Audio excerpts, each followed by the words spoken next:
This is the Cruiser Vault from Charles Security. It's a full feature vault, priced hundreds less than the competition.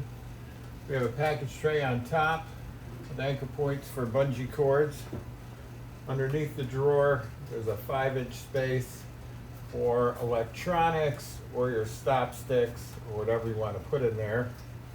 You can unlock this, it's locked now, and open this manually, or you hide a button like you do for a gun rack and you can open it electrically.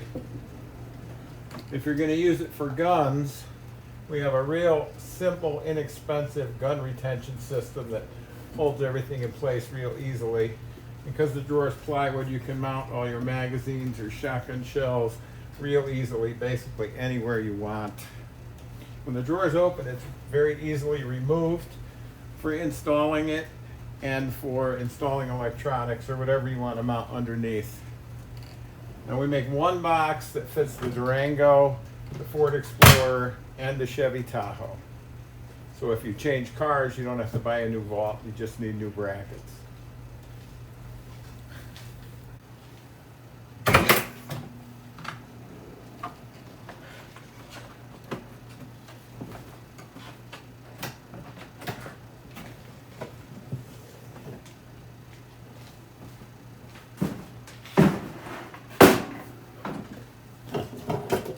Out very easily for mounting it or for installing electronics underneath, and it goes back in just as easy.